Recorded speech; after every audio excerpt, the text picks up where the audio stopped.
Today, we're in Hazel Park, Michigan, a city with roots in farmland, shaped by the automotive boom, strengthened by working-class grit, and now known for its thriving creative community. And on a quiet residential street sits one of the most unusual, handcrafted homes anywhere in Metro Detroit. The Bottle House at 39 West Elza. A home built not from brick, not from stone, but from thousands of glass bottles. This is folk architecture. This is family legacy. This is Hazel Park's identity.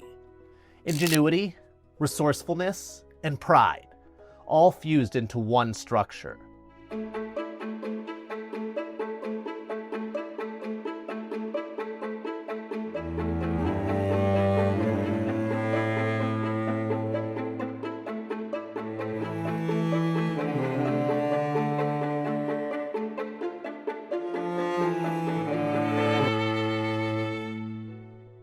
This home stayed in the same family for more than 70 years, preserved like a personal time capsule from mid-century Detroit. And today, it's available for $350,000, an extremely rare chance to own something that simply cannot be recreated. But to understand why this home matters, you have to understand Hazel Park's transformation, from farms to factories to a modern artistic enclave. Let's take a deep dive.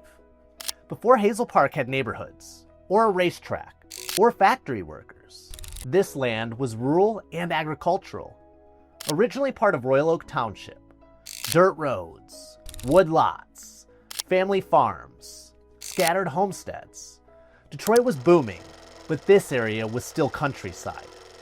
Everything changed when Detroit became the center of the American auto industry. Between 1900 and 1930, factories exploded in growth. Ford, Dodge, Packard, Studebaker, Chrysler. Developers saw an opportunity.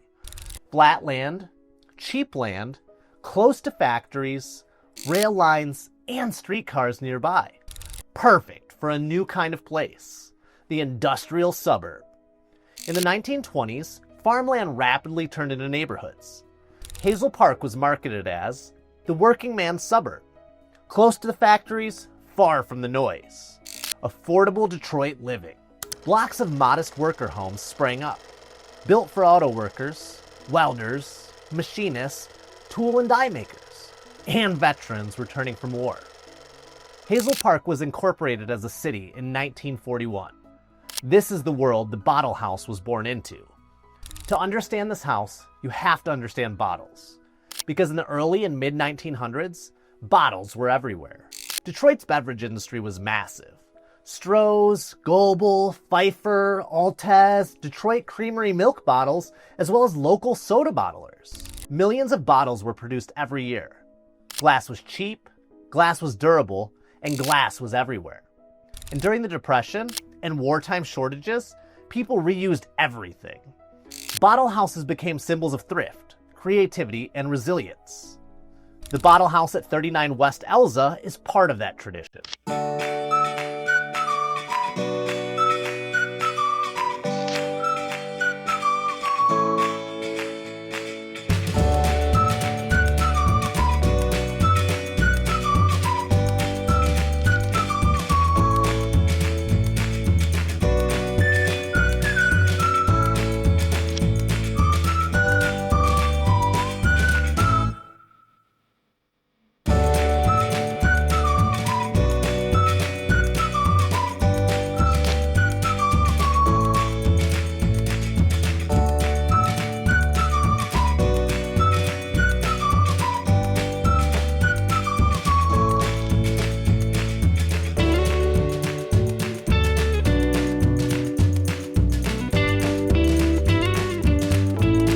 Bottle houses aren't designed by architects.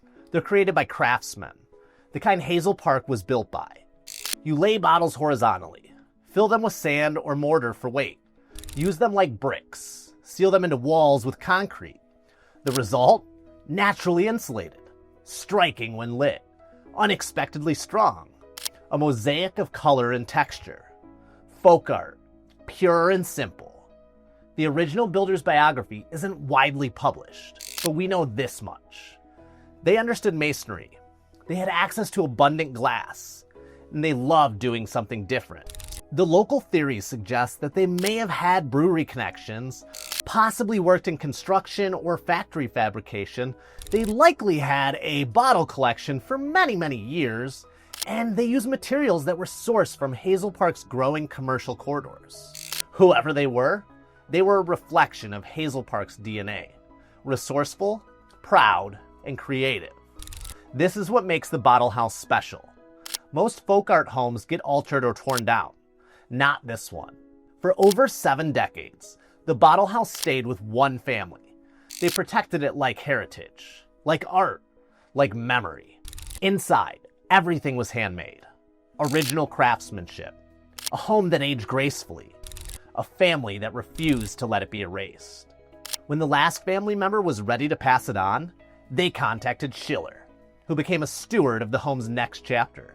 This home stood through the Great Depression, World War II, Hazel Park's post-war boom, multiple Detroit factory closures, the suburbanization of America, the decline and the rebirth of Hazel Park as a whole, and those bottle walls never faltered.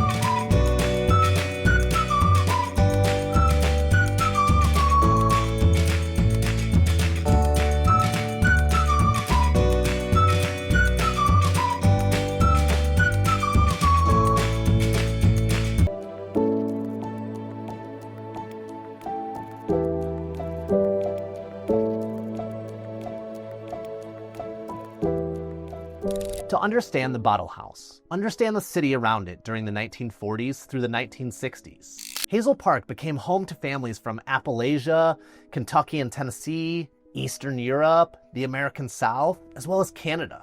Different cultures, different building styles. Bottle houses weren't common here, but the spirit behind them fit perfectly. After World War II, Hazel Park became one of Metro Detroit's most accessible first home communities. GI Bill mortgages, Sears kit homes, post-war cottages, worker bungalows. Amid a sea of uniform houses, the Bottle House stood out like a handmade sculpture. Hazel Park became known for hardworking residents, hands-on craftsmanship, as well as pride in ownership and creative solutions.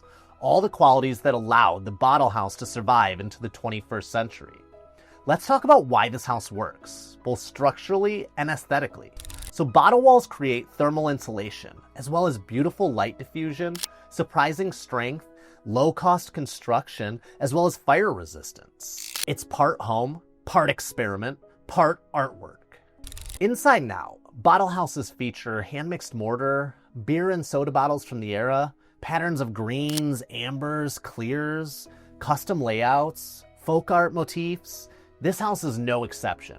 The Hazel Park Bottle House blends bottle masonry with traditional framing, Detroit beer and bottle colors, a suburban setting which is rare for bottle homes, an intimate personal design that's not found anywhere else in Metro Detroit.